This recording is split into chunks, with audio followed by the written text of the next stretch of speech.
ఇక్కడ 100 buckets 100 Dutch bucket systems fogging అవుతుంది అనమాట. ఇప్పుడు మేము ఖమ్మంలో పెట్టిన ఫామ్ గురించి మేము చెప్తాము ఒకసారి.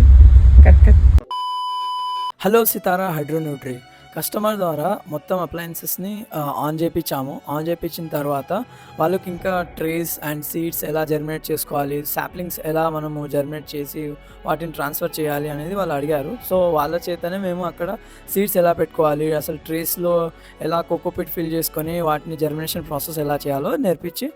హలో సితారా హైడ్రో న్యూట్రీ ఖమ్మంలో మేము టెర్రస్ ఫామ్ చేసాము. యాక్చువల్గా మేడం యొక్క రిక్వైర్మెంట్ ఏంటంటే ఇక్కడ ఆల్రెడీ వాళ్ళు ప్లాంటేషన్ చేసి ఉన్నారనమాట కొన్ని, బట్ అవన్నీ గ్రోత్ రాక కొంచెం ఈల్డ్ కూడా మంచిగా రాక మాకు పిలిచారనమాట. 100 డచ్ బకెట్ సిస్టమ్ ఇన్స్టాల్ చేసాము అండ్ దాంతోపాటు కంట్రోల్ టెంపరేచర్ పాలీ హౌస్ అనేది సెట్ చేసాము. ఇది semi temperature control poly house.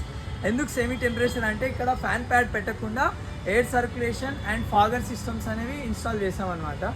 ప్రతిదీ ఆటోమేటిక్గా చేసేటట్టు మేము టైమర్ ద్వారా ప్రతిదీ ఆటోమేటిక్గా చేసాము ఫామ్లో. సో ఎవరు ఇక్కడికి వచ్చి వాళ్ళు ఆన్ ఆఫ్ చేయడం కానీ అదేమి ఉండదు. డైరెక్ట్గా ఇప్పుడు నేను ఆటో మోడ్లో పెడితే అన్ని అప్లయన్సెస్ ఆన్ అవుతుంది. సో ఇప్పుడు నేను ఏసీఎఫ్ ఫ్యాన్ ఆన్ చేస్తున్నాను.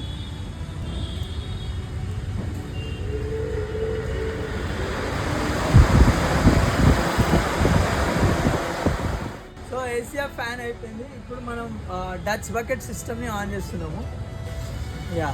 ఇప్పుడు డచ్ బకెట్స్ చూడండి ఇట్లా ఆటోమేటిక్గా మన డ్రిప్పింగ్ అవుతుంది అండ్ ట్యాంక్ నుంచి డైరెక్ట్గా వాటర్ వస్తాయి అన్నమాట. మేడం గారికి సమ్మర్లో కూడా వెజిటేబుల్ పండించుకోవాలి, దానికంటూ కొంచెం కూల్ టెంపరేచర్ ఉండాలని చెప్పారు. సో మేము అందుకు కస్టమైజింగ్గా ఫాగింగ్ సిస్టమ్ కూడా ఇన్స్టాల్ చేసాము. అండ్ ఇప్పుడు ఫాగింగ్ అనేది నేను ఆన్ చేస్తాను.